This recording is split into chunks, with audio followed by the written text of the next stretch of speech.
We're live. Hola. All right. So welcome everybody. I'm going to do that again because I didn't press record. I'm here tonight with my friend, mentor, and colleague, Sandra Wallin. I've known Sandra, we just figured it out, for since about 2005. I was one of the first through her amazing Art of Equus program, which changed my life in incredible ways. And we were just chatting about it. It just transformed all of us, including my Mare Diva, in all these powerful ways. And then we've, kind of, I think, kept tabs on each other over the years, but we haven't, we've been doing our own thing. So I'm so excited to come back together here today, Sandra, and really kind of connect in to what you're up to and this conscious horsemanship work that you're doing, which I actually haven't had a chance to really dive into with you. So I'm actually really stoked to listen in and find out more about what that is and what you're up to. I kind of know that I kind of know some of the pieces, but I'm super curious. And I know that the gals on today, we're all riders and we're all horsewomen. And so, that sense of something that we can really work with to help that relationship and that connection. That's what this apprenticeship is all about. So Sandra is working with something called conscious horsemanship, and she's going to tell us all about that today. And I'm really stoked to hear about it. And this is as much. It sounds like it's as much work with the partnership as it is with mindset and belief systems. And so there's just lots in here to kind of open up around. So yeah, I'm gonna turn it over to you, Sandra, and you can tell us a little bit more about this amazing work and how it started and what you're up to with it. I will. Do we go till 8:00? So we can go till about 8:00 and then maybe 5 or 10 minutes for questions at the end. Yeah. Should I pop on my screen share then? Yeah, let's do it. All right, here we go. So I'm going to open this up. And I hope everybody can see that. Perfect. Looks good to me. Yeah, it's nice and visible, big enough for you all. Yes, thank you for your thumbs up. I can see that. Excellent. Ooh, wow. So before we get started, I thought it would be really fun to show a couple pictures from when Alexa was here during the Art of Equus. And it was such an amazing experience. She was part of my very first group, apprenticeship group, like you all are part of her very first apprenticeship group. So it feels like this beautiful circle. Or spiral maybe would be a better way of thinking about it. So I just thought it'd be fun. We had a lady friend of mine has raptors, so she brought these beautiful birds out for us to spend some time with, and then here's some more of Alexa. Aww. This is her working with my angel Chiron, who's one of the horses that I get to share my life with, and who actually was the catalyst for conscious horsemanship. So it's really kind of interesting that when I was going through the pictures today, here you are. And I think, were we dancing there? You were getting ready to dance. Getting ready to dance. Yeah. Absolutely. Yeah. Mm. So Chiron's Way is where it all began with me. Chiron's Way was the name of my business before I had horses of my own. As much as I've spent my lifetime with horses, I didn't have my own until, just before Alexa was here. So about a year before she arrived. So 2004, 2005-ish. And when I named my business, I wanted to find a name that brought together the horse-human connection, because the equine guided development is how I call it. That's my life's work and my life's passion. So when I discovered the myth of Chiron, it just was such a beautiful fit. And then Chiron's Way just popped into my head. And so Chiron's Way is really about our ability to find the gifts in the places where we've struggled or where we've been challenged or even where we've been wounded or traumatized in our lives. And I know that as horse people, horsewomen It sounds like everyone here is a horsewoman as opposed to a horseman. There's trauma in our background, and there's stress, and there's injuries, and there's fear, and there's anxiety. And along with that, there's great joy and opportunities to dream big dreams and to have the most beautiful experiences. And yet also at the same time, horses tend to bring up our limiting beliefs and catalyze the places in us where we maybe thought we had finished all our work there. And then the horses will let us know, actually, maybe not, maybe there's something more.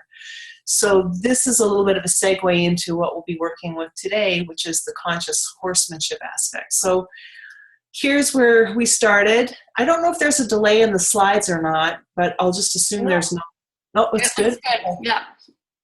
So here's beautiful Grace, who Alexa has spent some time with. And I call Grace the equine apothecary because she's able to meet people exactly where they're at and give them exactly what they need, way beyond what my conscious ability could be as a facilitator. She just is so deep and so profound. Mm-hmm. And then this Tank.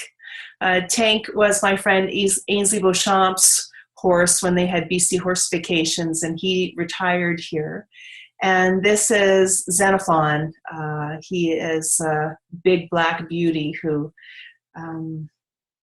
is truly an amazing member. So four horses in the herd here now, and here's beautiful Chiron, who's now getting quite white, Alexa. Oh my gosh, look at him. There he is. And this photograph was taken on the day that conscious horsemanship was born. So it was, and I remember it was 2012, and there had been some stressful things going on in my family within the context of our lives. And during that time, Chiron got colic, and he'd been healthy his whole entire life. He never gets sick, always gets into mischief, but he never gets sick. And so he had colic for about 4 days. We tried everything. The vet had been out every day. I tried all of the different alternative and complementary healing modalities that I have available to me and my friends have available to them. Nothing was helping. And on that 4th day, I was out walking him and being with him, and I realized that my guts were in a knot over what was going on in our lives. And I thought, oh my goodness, guts in a knot. That's what colic is. Horses' guts twisting and getting turned around. And I thought, So I just took a moment and I did some belief change work with myself to transform the trauma that was going on. And as my tummy unwound and relaxed, instantly, Chiron farted, pooped, and started to eat and went back to grazing, as I said, for the first time in 4 days. And that's when the light bulb went on for me. As much as I know the idea and the concept of affect contagion, and we know that emotions are contagious and that, there's no such thing as separation, especially when we think of things in a quantum world or a spiritual world, he was really showing me and teaching me that it can no longer just be a construct. This is something that I had to really dive into. And because I teach people and certify people in the world of equine guided learning, therapy, leadership, etc., it was like there was absolutely no place for me to hide anymore, that I had to bring this forward. Because as you'll see as we talk about this, when we bring people to the horses, and I'm a psychotherapist, so a lot of the times when people were coming to the horses with me, they were coming for therapeutic reasons. And that's not to say that people that come out for leadership or learning or any other way of working with horses don't have a therapeutic experience, because it's all therapeutic. But what tends to happen in those relationships oftentimes is because the horses work with and interface with the subconscious and the conscious and the superconscious programs that we carry, they are being profoundly affected by whatever is brought to the farm or whatever is brought to the round pen, depending on where it is that we're working with people. So this affect contagion was something that I really wanted to explore, because as much as I knew about it and as much as I did everything I possibly could in terms of self-care for my horses and making sure they were healthy and lots of time off in between and natural hoof care and massage and chiropractic and energy and teeth and good food, everything, Chiron still got sick because I was in knots. So I just thought, okay, I have to figure out how to help people come to the place of meeting the horses already on the path of well-being, so that when the horses meet them, the horses aren't having to carry as much energetically or emotionally, mentally, physically as they would otherwise. So you can see in this picture, I don't know, for those of you that believe in magic, can you see? I mean, there's orbs all over the picture, but Chiron oftentimes has this green fairy that kind of shows up in photos around him. And Grace has a blue one. There's always a blue dot in many of the pictures with her. But I just thought, my goodness, this is literally after he shifted and after I shifted, and there's all this beautiful energy that's showing up in the photograph. So I thought, oh, here's Grace's blue dot. Oh, there it is. Yep. So I thought, you know, for those of us that are working in the world with horses, whether it's in a competitive way, reining, whether they're doing show jumping, dressage, whether they're working in the field of equine guided learning like we all are, what's our responsibility for those of us that are working in this field? What's our responsibility to our horses, but also to our students and or our clients? And that's where I started to bring together the ideas. So for me, my background is science and education and psychology, and it's all wound up with the horse wisdom. So I was a classroom teacher and school counselor for 22 years, and I've been a psychotherapist since 96. So, oh my God, that's 20 years. That's crazy. And what I do in my other life when I'm not working with the horses is I teach a belief change process where we work with transforming subconscious beliefs that are limiting us into beliefs that support and nourish us. And this is what I'll be teaching in Australia in a couple weeks. And this is just a beautiful blessing that I get to share. So Dr. Bruce Lipton wrote a book called The Biology of Belief. Bruce is one of my heroes and has become a very dear friend. And I'll just share this here with you if you all want to take a minute to just read through this slide.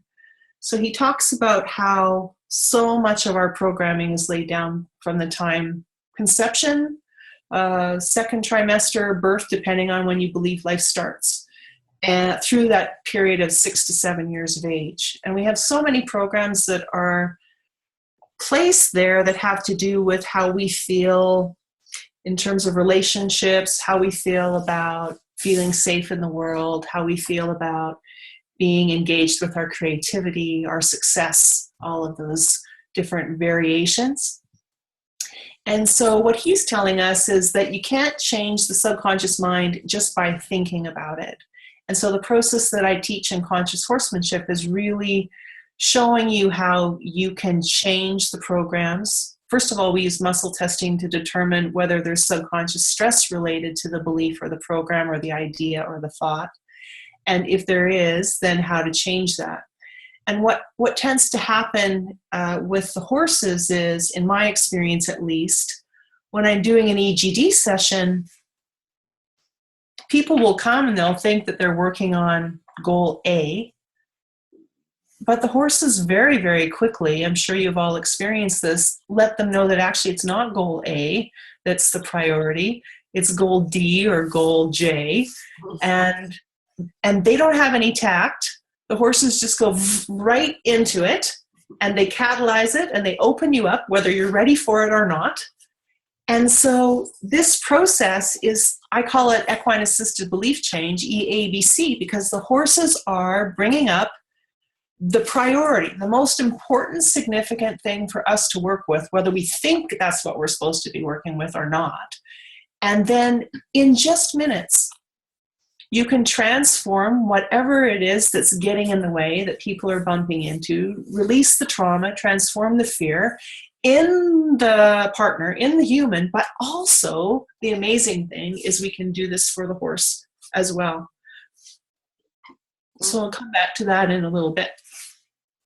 So whether we're consciously aware of it or not, we have these subconscious tapes or programs or songs that play all the time. And so the question we need to ask ourselves is, what's on your playlist? And so when we look at this image, which I find just so common and so terrifying, there's, in the horse world, there's fear songs. And, even some of my most accomplished equestrian friends, if they were being honest, and they have been, they'll share this with me, even though they're brilliant, amazing riders and horsewomen and horsemen, they seem to always feel like they have this undercurrent of fear that's running on in them, because almost all of them have been hurt or squished or trampled or had some sort of near accident or seen somebody have a near accident. So fear songs tend to run through our playlist as horse people all the time. And then there's the Cowboy Up song, which kind of tells us, hey, suck it up, get on that horse, get back on the horse. And not necessarily not necessarily the hugest fan of the natural horseman or the Pirelli natural horsemanship movement. But what I will say is I heard Linda Pirelli speak once, and she said, if you're feeling afraid when you're on your horse, get off. Mm-hmm. And I thought, smart. That's such good advice. And most of us don't listen to it because we're in the middle of playing our Cowboy Up song. Then there's the song of we only have an hour to get this all done. So we get out to the barn, we're squishing everything in between being a mom, having another job, getting all the stuff done at the barn, getting the stalls clean, getting the horses groomed, getting that exercise program done. So this is another song we play. And then the unnatural, natural horsemanship, good to us, but are done still in the name of natural horsemanship. This is what my instructor told me to do, even though it doesn't feel right? So this is something that many of us, I know I sure did when I grew up in the dressage world. And then what will other people think if songs? I have a lot of clients that have their horses in somebody else's barn or in a show barn, and they feel like they can't go out and do the things they want to do with their horses because other people will think that they're silly or crazy or stupid or wacko or, the Carolyn work where you just go sit with your horse. That's such a beautiful thing to do. And so many people feel like they can't do it because other people will think strange about them.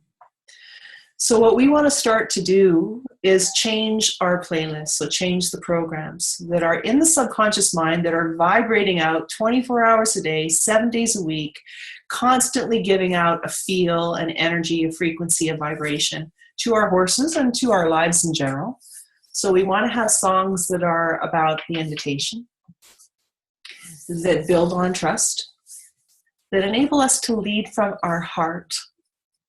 And this is Kyron's favorite song, I Tipped Over the Wheelbarrow, and Aren't I Clever? That song, he loves to play that one.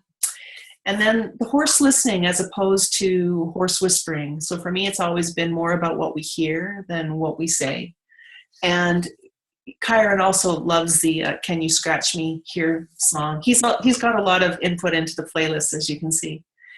And then there's another song we want to always make sure is on our list, and that's that you always have choice. So that when we're working with our horses, that they always have an opportunity to decide whether they want to be there or not and how they want to be there. And as do we. And we want to encourage and role model that for our clients and our students as well. And then having courageous conversation songs. So being able to ask ourselves the questions that maybe we only want to ask when nobody else is around to listen to them, or maybe answer them when no one else is around. And the thing about being with our horses is that they will listen to those questions and help us find the answers in the most genuine, authentic, and loving way. So we really don't have to prove anything to them other than being authentic. And then if you're here at Kyron's Way, we have the always popular songs of the drooling mastiff, which are just part of the regular regime here. This is Saxon Alexa, and you haven't met him, but when you were here last time, we had Guinness, who was another English drooling mastiff, and Alexa had BJ. Yeah? And she would just zip around here. She'd run around the house, literally 1 second, she'd be around the whole house. I couldn't believe how fast she could run. And Guinness would just, by the time he got standing up, she'd be already around the house. It was so funny. I just love that. So if we want to learn how to create a new playlist, we have to know how to work with our subconscious mind in order to replace those old worn out tapes with new and empowering songs. This is one of my favorite quotes. It says, between stimulus and a response, there's a space. And in that space lies our freedom and power to choose. And in our response lies our growth and freedom. To me, this is a foundation for when we're working with horses. So we always have choice, we always have an opportunity, and when we encourage our horses to be able to become whole-brained and be proactive instead of reactive, and we can do that by helping them transform trauma and stress and help them be balanced in terms of learning new things and having new opportunities presented to them.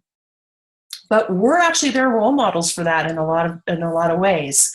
So if we engage with new learning, and if we allow ourselves to take this opportunity to breathe and to be present before we react and respond, then we're also encouraging that in them. Because when we think of reality from the perspective of that we are all one, and there's really 4 levels of reality, but this one I'm going to talk about right now is where we're all one. Then whatever I do within me has an effect within the whole. And the example I gave you at the start when we were speaking was of Chiron literally with my guts being in a knot, his guts were in a knot. So the illusion of separation is really that. It's just an illusion. We are all interconnected, and what I do directly affects what happens in the world around me, including the world of my horses. So some of the benefits we have of befriending our subconscious mind is it makes up 95 to 97% of our consciousness. So we tend to use our conscious mind all the time to make choices, and it's the part of our mind that's that willpower part that we're going to push through and we're going to get it done. But really, when things aren't showing up for us or aren't happening, it's because the subconscious and the conscious mind aren't in alignment. The subconscious mind is 1,000,000 times more powerful than the conscious mind. So to me, that's just like, if you do the math, it's a no-brainer. You have to have the subconscious mind on board with what it is that you're wanting to create. When you work with the subconscious mind, change happens really quickly and easily. And you don't have to know why you are the way you are in order to change. So all you have to know is you want to be able to have this kind of an experience with your horse, or you want to be able to engage with lead changes or liberty work or trail riding or just being in an amazing relationship with them. You want to be able to know what you want, but you don't have to always know why you aren't having that or what happened in the past that's preventing you from getting there, which is really exciting. Because the subconscious mind controls all the motor functions of the body, they print out in every area of life, including our physiology and our biochemistry. So Chiron's story is one example of that. Also, as a result of that wonderful time in my life back then in 2012, I got a call from the BC Cancer Clinic that told me I needed to come back in.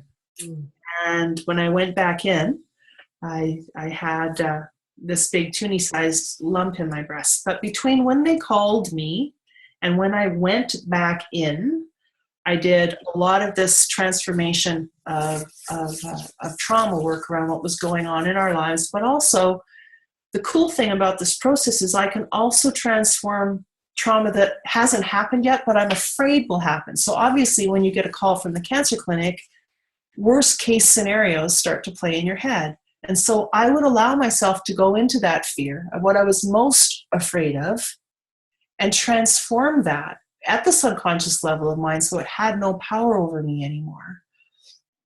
And I did a number of different statements around what I wanted to see instead, what I wanted to experience instead. So the songs I put on my playlist were all really nurturing, healing, what I want to see kinds of songs instead of what I was afraid of happening kinds of songs.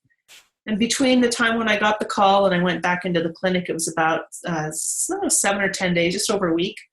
And when they put the original scan up, I could see the lump. And when I saw it, I said, oh shit. But then they couldn't find anything on the mammogram. And so then they sent me down to the ultrasound, and they couldn't find anything on the ultrasound either. So within a week, the tuning was gone. And so as quickly as we can manifest things, we can also de-manifest things. So it's really important to know that this subconscious mind, because it's so powerful, can print out in the physiology. So when I was in Australia last year, I was teaching a conscious horsemanship level 1 class. And the lady that was hosting the workshop, she had this beautiful Arab gelding. So she was the first on the list of who we were working with in terms of our sessions. And her horse had this big, probably almost like if you cut a grapefruit in half, that was sort of on his tummy. And she said it had been there for quite a while. And she tried again, all of the typical allopathic ways of working with getting rid of it and figuring out what it was. So we ended up doing the session together. And I can't remember the exact wording, but I asked her something along the lines of, based on the story I told you about what happened with Kyron and I, is there anything that's going on in your life that you think might relate to this lump? Like that there's a connection somehow. And she kind of went blank, like not, I don't know what you mean blank, but like the face dropped and it kind of went pale. And she said, well, yeah, I know exactly what it's about, but I don't want to deal with that. And I said, okay, well, you don't have to deal with that, but let's do some muscle testing and see if there's a message in the lump for you. And then if it's safe and appropriate for you to be able to transform what that is, and then the need for the messenger goes away, which is the lump. So she said, okay, fine, I'll do it for my horse, but I'm not willing to do it for myself. So we ended up doing, what it ended up being about was there had been a person in her life who had been really, really violent and had affected her life and her daughter's life. And she didn't want to forgive him. She, like, one of her badges of honor was holding on to that hate and that boundary. And there's no way I'm ever going to forgive him. He did unforgivable things. So what we ended up doing was transforming her rage and anger towards this relationship, towards this person. It took about 5 or 10 minutes. We went back over to her horse, and within that 5 or 10 minutes, the lump had almost disappeared. Wow. Just saying, crazy. So we are all interconnected. And what we do and feel and experience directly affects our horses and our dogs and our cats and our children and our loved ones. So it's amazing how things, when we work in one area, there's this beautiful ripple effect that tends to happen. Just come down here. Horses are, I talked about this already, that they're gifted at catalyzing our limiting beliefs and awakening our greatest dreams. So when we work with conscious horsemanship, we're going to be able to have a way of transforming any blocks and then enabling us and our clients and our horses to move from the places where we feel stuck to being able to really be stupendous and stand in our beauty and our power and our creativity and our vulnerability and sometimes our messiness and sometimes the places where we stumble, and know that it's absolutely perfect and amazing, and we're absolutely where we need to be.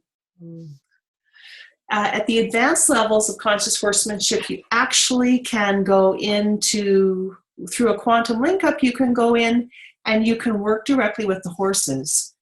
So in 2008, I was out in the mountains with Kyron. I don't know if you know this story or not, Alexa, but he was up being trained and to become my mountain horse. And we went out on the very first ride, and it was an absolutely idyllic day. And a couple lessons here. One, we were following the trainer, and my gut said, well, don't cross the creek where the trainer went through. My gut kind of said, you should go over here. But then my head said, no, the trainer has been doing this every day. She knows the safe place to cross the creek. So I, guided Kyron to follow her across. Well, when we went across, a stick came up out of the creek and poked him in his belly. And he just completely lost it and leapt out of the creek, hit her horse. I was in a treeless saddle. The saddle slipped around. He started to bolt down the lake, and I got caught underneath him and got trampled. And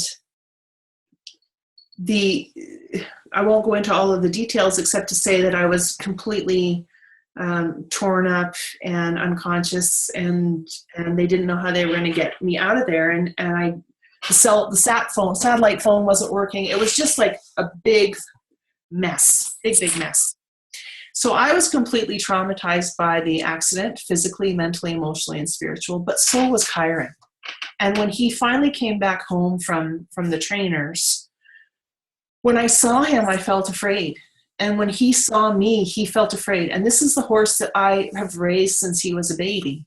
And we have had a deep, profound relationship and love for each other. Playful, fun. I just adore him, and he just adores me. We were terrified of each other. I would go outside. I didn't even want to see him. First, my husband wanted to get rid of him, first of all. But I'd go out, my stomach would be fluttering, and I'd feel sick, and I didn't really know how to get over it in the beginning. And then I went, bing, again, use your tools, Sandra. So I transformed, after I transformed my body's ability to heal, then I started to use this process to transform the emotional and the spiritual and the trust and the relationship. And then I used the advanced level to go into surrogation for Kyron and transformed his trauma. I mean, he was totally stressed and traumatized and broken as a result of that accident. He didn't intentionally trample me, but he was just not in his body. He was just trying to get away from whatever it was that came up and bit him in the stomach. So it was amazing. After we did that, we now, and immediately, it was like he dropped his head and came in, and it was like we were seeing each other again. Oh, hello, old friend. And we had reclaimed that safety and that security that we needed around each other, because he had trusted me to take care of him, and I had trusted him to take care of me, and neither of us did. So there was also some forgiveness that I needed to do for myself around not taking care of him in the way he needed, and vice versa. And now the relationship is way better than it was before, and I feel like this was one of the most important gifts I've ever received. If it's okay that gifts come in such a disheveled, trampled package, it was probably one of the greatest gifts of my lifetime. But point being that horses have accidents like this. People have accidents like this. And we can now go in and support them directly through working with their subconscious programs. I'm not anthropomorphizing here. I'm just talking in terms of the energetic signature that the experiences have in their lives, just like ours. But we would think of it as a thought, and maybe horses have it in that way as well. I'm not sure. So an EAB session, what might it look like? It looks beautiful. It looks like any other equine guided learning opportunity or environment. But what I find is the horses can't wait to show up. Mm-hmm. It's not like they're off hiding in the corner and you have to go and catch them to bring them in to be with the people. They are waiting, because the people that are coming now, when they arrive at the interface with the horses are now doing the work I believe they were divinely guided to do, which is help us in terms of Maslow's hierarchy of needs, not meeting with us in these very base programs of survival. Now they are able to work with us at the top of the pyramid in terms of self-actualization. And I think that's where this higher level of consciousness work is really starting to get exciting, because now we're meeting with horses as these beautiful sentient beings as well, as opposed to so many different programs just talk about them and treat them as tools for change. And we really want to make sure we're engaging with the partnership from the highest level of respect and integrity. There's Connie. Oh, and Gary. And Gary. Aww. This was in Australia, and Connie came down. This is up in Princeton. This is Big Guy. And this is Grace with Gary. Yeah. I won't go into that. So Alchemy Place, back down with Mel Fleming, who's a former top Pirelli instructor, has gone out on her own, invited me last year to come and teach there. This is at her place, and then be down there again, and then here in Canada at Chiron's Way. And then what Alexa and I talked about was, maybe with the last little bit of time that we have, is to certainly open things up to questions, but see if there's anybody that would like to have a little experience of maybe transforming something that's happened with their horses that has still feels sticky, or maybe there's something that keeps happening with your horses over and over again. This is what I did when I was working on with the teleseminar with Jen Oikel. I did a session with Jen on the air, which was something was happening with her horses, and she couldn't seem to figure out what was going on. And so we ended up getting the message from the situation, essentially, and helping her balance for that at the subconscious level of mind. So the messenger went away, which was really, really fun. Yeah. So I don't know if there's anybody that wants to do that, but we can do a little dabble here, so you can get a sense of what's possible when you're able to work with the conscious, subconscious, and superconscious minds. Totally. I think this would be so fun. So maybe we'll get either Jessica or Kayla, if you want to raise your hand, if you'd like to. And then Sandra can see you. I can also unmute them. Mm-hmm. Here.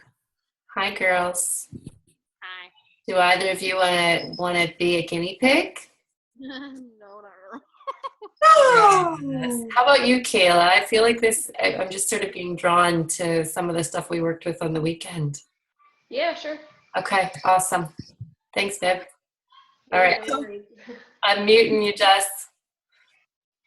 So, Kayla, is there something that's either happened in the past, is currently happening, or you're worried about happening in the future as it relates to, I don't know if you have your own horses or horses that you've worked with? Well, something for me that keeps coming up is a past relationship I had with a horse that's no longer in my life. She was my first mare. Mm-hmm. And ever since starting this apprenticeship with Alexa, I can't get her out of my mind. Okay. All I can think about is just this horse. And I dream about her, and I think about her all the time, and it makes me really emotional, and I don't know what the reason behind it is. Okay. I always thought that door was closed, and it's obviously not, because it's really in the forefront of my mind right now. Okay. So what I'm going to do is I'm just going to put myself into surrogations with you. Okay. So my higher self or superconscious mind calling yours, and I'll phone over, and if at that quantum level it's safe and appropriate, we'll link up, and then what I'll do is I'll just do some muscle testing on your behalf here, but I'll say everything out loud. Okay. We'll follow along, and we'll see if there's a message for you in what was her name? Demi. Yeah. See if there's a message in why Demi has been so prominently present for you in the last little while, okay? So just give me a little second. And it's Kayla, okay. Yeah.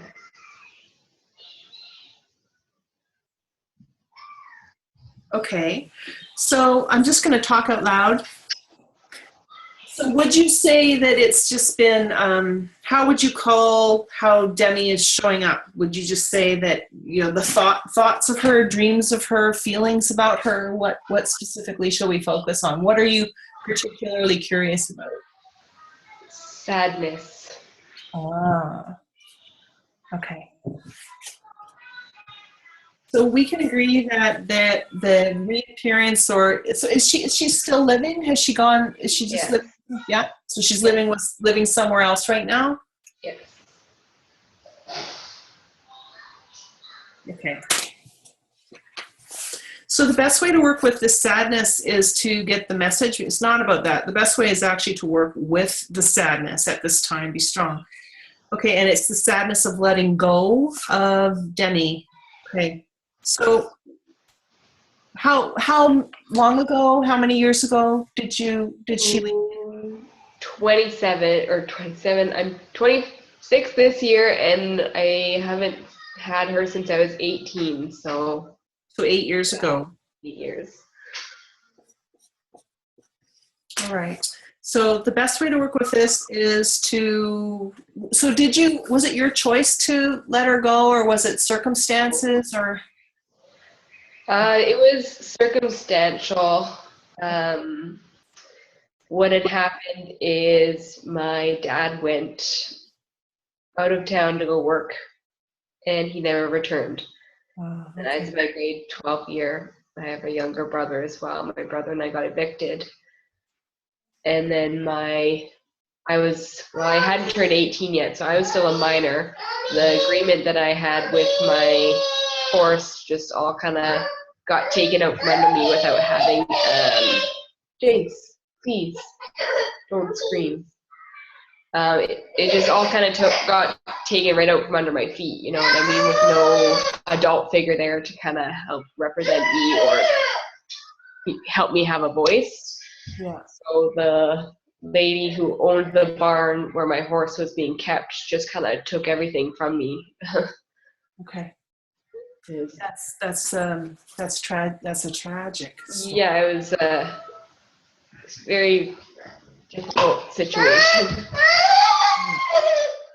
So I'm going to ask you this question. For us to be able to do this, you're going to have to be able to kind of sit and get into a quiet space and focus on what we're going to be working on. So are you able to do that, or is this not the right time? Because I know you're being a mom right now too. I can try. Shall we try? Yes, let's try. All right. Okay, so what I'm going to invite you to do, my dear, is to just think back to, now, as you're describing the story, there's lots of different offshoots of it. Mm-hmm. It's had lots of ripple effects in your life. What I'd like you to do is choose the part of that history that you think is where the deepest sadness lays. And you don't need to say anything about it or tell us anything about that, but what you're going to do is identify a certain period, a certain event, situation in time that you experienced at that time, in that transition time, around that 18 years of age.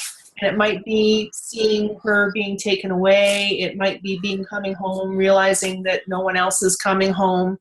Whatever it is, whichever situation it is that is the most, rips your heart open, that's the one you're going to choose to work with right now, that we're going to help you transform and get the charge out of that so you can be more peaceful about it, okay? Okay.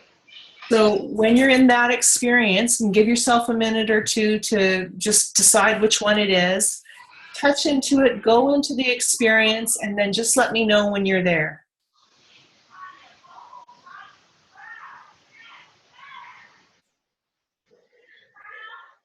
I'm there. Okay, so there's subconscious stress there for sure. So what we're going to do is help you with that. And the amazing thing is, because the subconscious mind is so strong, it's 1,000,000 times more powerful than the conscious mind, it's going to be able to help you transform this really quickly. So let me just figure out the best way to do this for you. So first of all, we need to make sure it's safe and appropriate, and it is. And the best way to do this is the new direction it is. So you're going to cross your left foot over your right. Okay. And then you're going to put your left wrist on top of your right like I'm doing if you look. Okay. Put your fingers together if you can manage that, and then just drop your arms in your lap. Okay. So what you're going to do now, my dear, let me explain it first, and then we'll send you off to do it. And we're all going to hold sacred space around you like a virtual hug. We're all just going to sit around you here while you do this beautiful piece of work. So in a second, you'll close your eyes, and you're going to go back to whatever the event or the experience was that you were just remembering. Okay? And then what you're going to do is put it on like a little video loop. So you're going to play it and feel it. And then when you get to the end of it, you'll hit replay. You'll come back to the beginning and you'll go through it again. You'll keep doing that until you're able to experience it from a place of peace and non-attachment. Okay? So right now when you think of that event, on a scale from 0 to 10, where 0 is peaceful and 10 is horrid, what number are you at when you think of that event? What does it feel like? 0 to 10. 10. All right. So this is beautiful because we want to work with stuff that's really impacting our lives. If it was just a 1 or a 2, we wouldn't even spend our time there. We want to go after the big stuff. Okay. So when you're ready, sweetheart, just close your eyes. And we're all going to hold space for you. And you're just going to remember back to that event and play it through in your mind and your heart and your body over and over again. It may feel more uncomfortable before it feels comfortable. But if you can just trust that you're going to come through the other side of it with a sense of peace and non-attachment as it relates to that situation. It usually just takes a minute or two, but if it takes longer, that's okay. Just take the time it takes. And now I'm going to be quiet.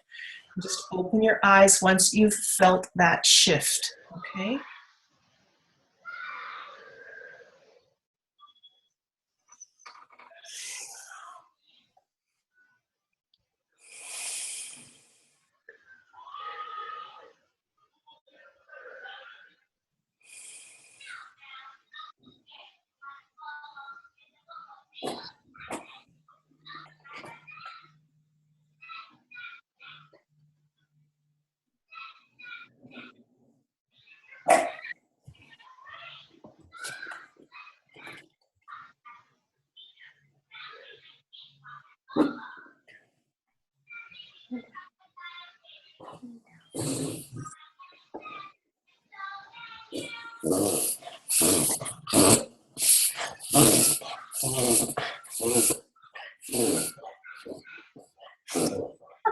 He is helping to shift it.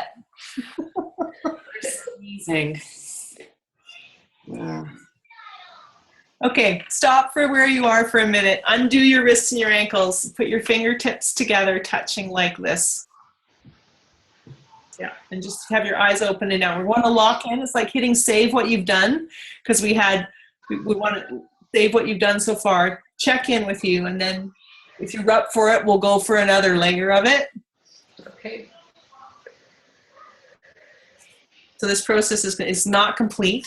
When you think of the number now, has there been a shift already? Yeah. Where are you now? I'd say probably at 8. Beautiful. Okay. Are you able to do this, or is there too much going on? Because I would love to be able to work with you with this if you have the time, but if it's not the right situation, then you and I can reconnect after this call in another day or so, and I'll finish this off with you. I can do this today, right now. My child looks like he's pretty distracted just playing, so. Okay. So you're going to go back into left ankle over the right ankle, left wrist over the right wrist, and back into your posture, your pretzel. Okay. Okay. When you're ready, you're going to close your eyes one more time. And you're going to remember back to that experience or that event that is causing so much sadness and grief. And when you're ready, keep playing that memory over and over again until you're able to have the memory from a place of complete peace and non-attachment.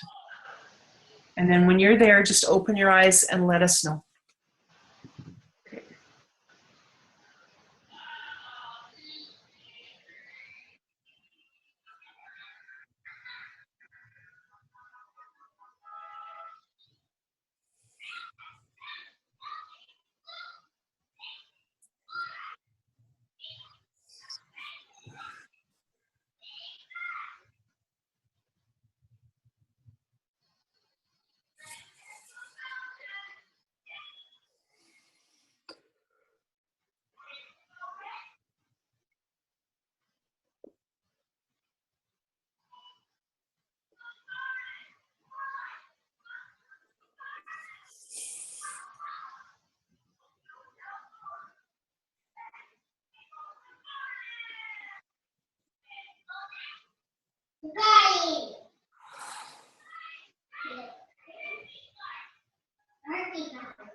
Mm.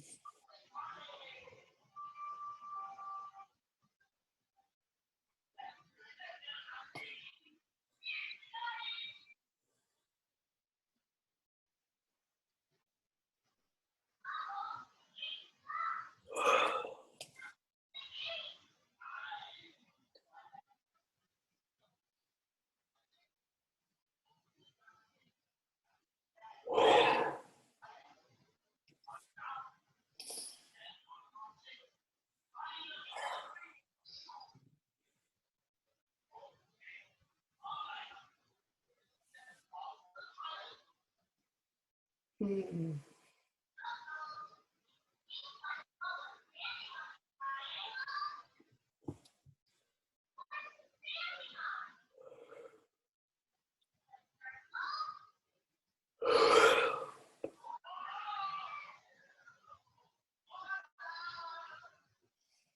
Mm.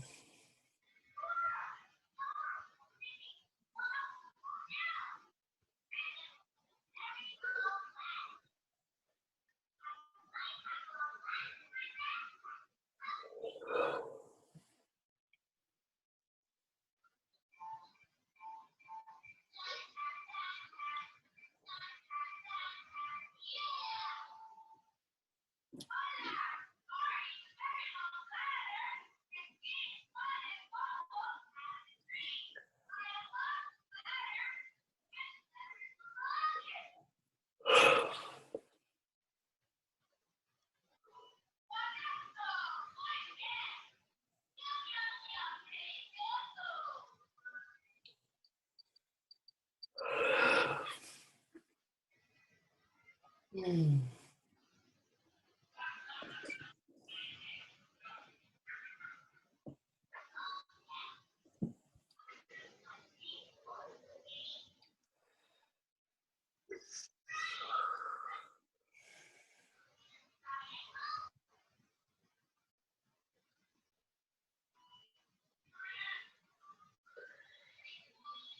Okay, undo your wrists and your ankles. Put your fingertips together, touching one more time, my dear. Have your eyes open and down.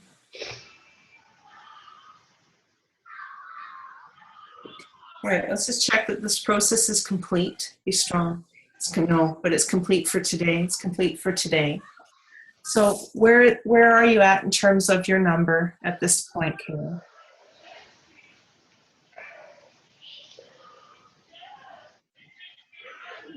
Probably a 3, I'd say. Wonderful. Wonderful. So in terms of Kayla getting all the way down to a place of peace and non-attachment, this just needs time. No, it actually needs, yeah. So so if you would agree to be in touch with me in the next couple of days, Yeah, for sure. you need to do a belief statement. So there's another belief statement, something, I don't know what it will be. We'll figure it out when we connect. But there's, we want to get you all, I'm kind of selfish that way. I want to get you all the way down to that 0 or that 1. 3's not good enough for me. But it's amazing for what we've done in just the 5 minutes that you can peel that stress level down already. And I mean, there's a lot of contributing factors. You're on public display, your family's there, the dog is there.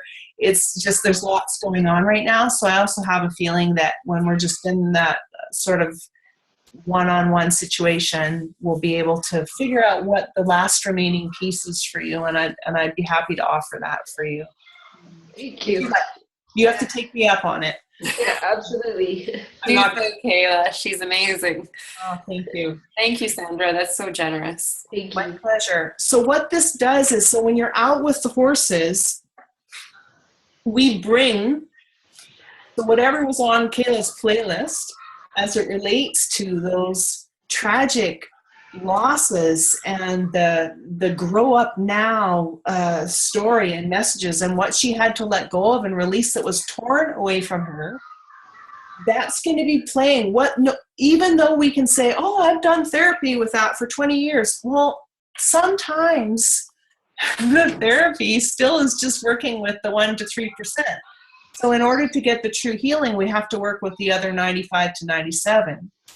So my guess is, although I haven't gone into surrogation for your mare, Yeah. one of the reasons she's probably coming back to you right now is to say, sweetheart, it's time for you to heal that part so that now you can be whole in relationship to however it is that you choose to move forward with horses.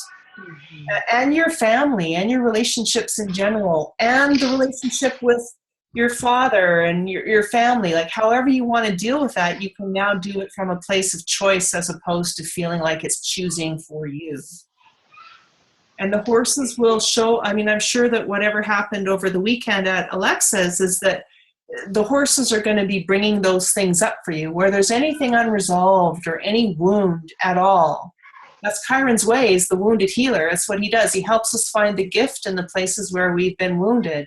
I know this lesson. I've been wounded a lot. And so to be able to find the gift that, and then it's like being a phoenix and you come out of the ashes. It's just amazing. So your turn to do that. Okay. Mm-hmm. So that's my personal email. I don't know why that's showing up there, but you're welcome to contact me at this email, Taylor, and we'll just set up a time. Okay. I'm teaching this weekend, but tomorrow I'm getting my Nexus Pass, but Friday I'll be around, or next week, whatever works best for you. Just send me an email and we will come. Okay.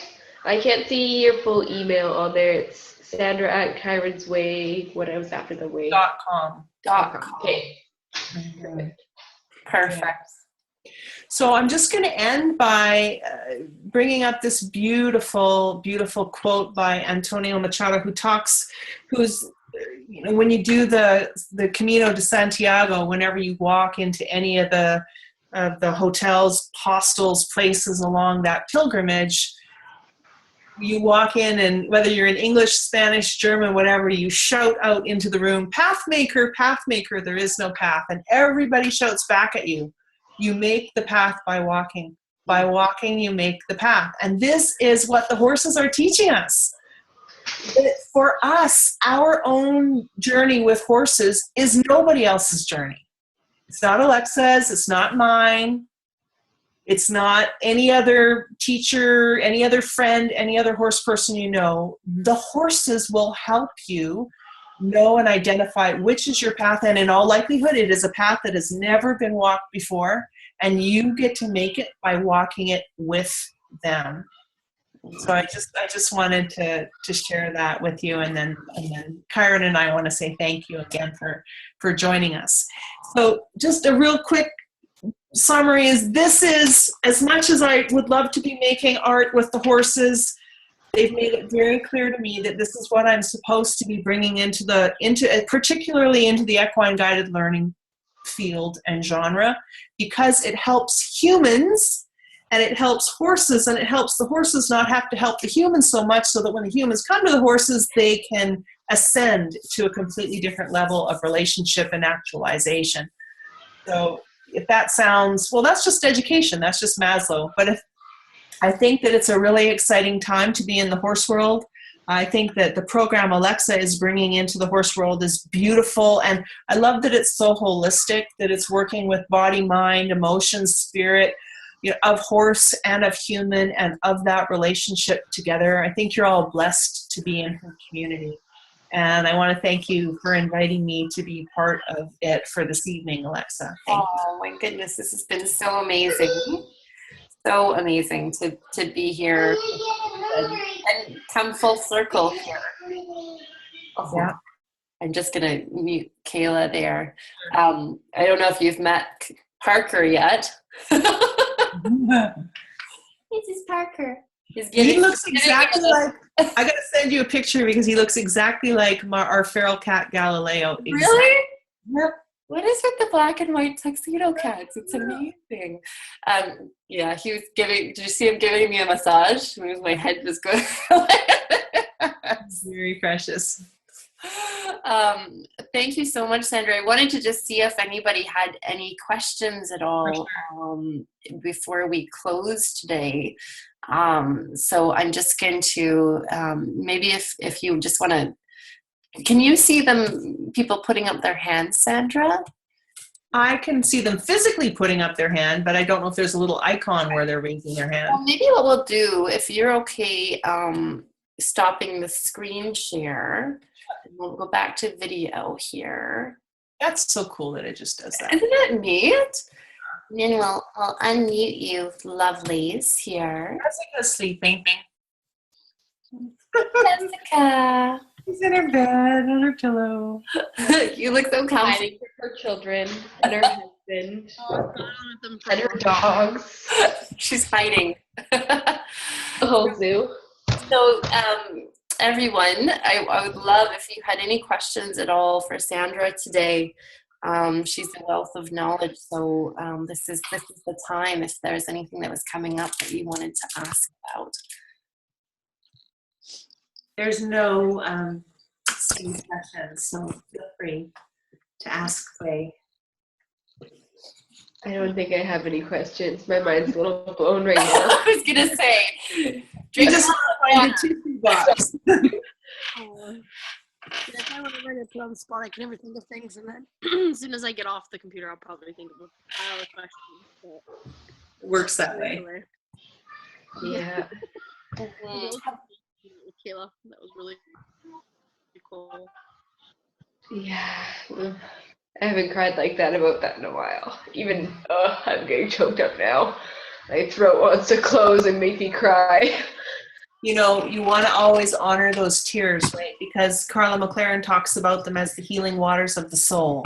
Mm-hmm. So to fully move through and allow all of that to be transformed, if the tears feel like coming, and actually they may They're coming. Come, honor them. Yeah, it's really important. So just keep a tissue, or, you know, off with the shirt that goes on the collar. Those kangaroo jackets are perfect for that. They just yeah. You did great. Very courageous. Well done. Thanks. Thank you. Yeah, it's not easy to go into those places. Yeah, it takes a lot of courage. So thank you for that. And yeah, I mean, I think, you know, with the shift that's possible here, it's going to be really amazing for where your relationship with horses opens up into, right? Yeah. Yeah. Yeah. Oh, thank you. Thank you. What about you, Heather? Any questions at all? No, I really enjoyed it. It's lots to think about, and yeah, I really liked it. I haven't been well, so it's like a miracle that I'm still alert. But yeah, I want to thank you for it. It was really good, and thank you, Kayla, for being brave and for sharing. That was great. Thanks for coming. Yeah. Awesome.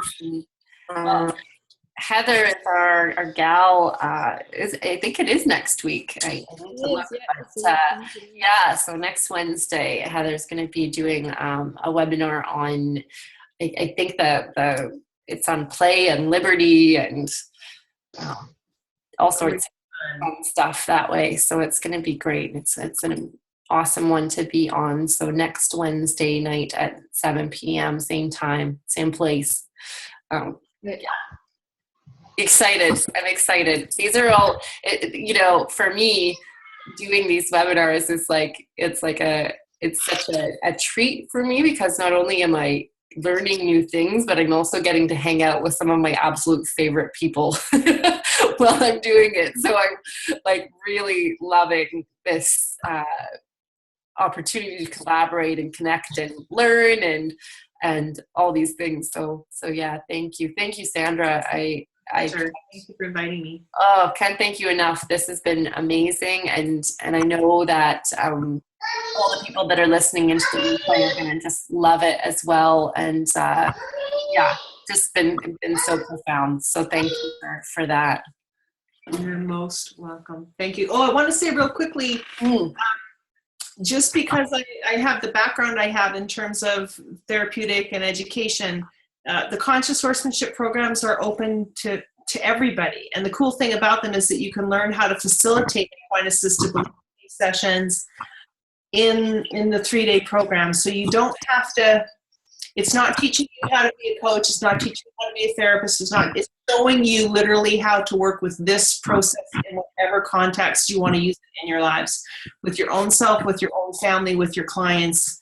So it applies everywhere. So I just want to make sure you don't think that you have to go to school for years or whatever before this is available to you. It's available to everyone at any time. So just so you know. It looks amazing. I think I may have to come over and take it at some point here. Yeah, for sure. And I have to meet the newest members of the herd. And I know. Oh goodness, I need to catch up.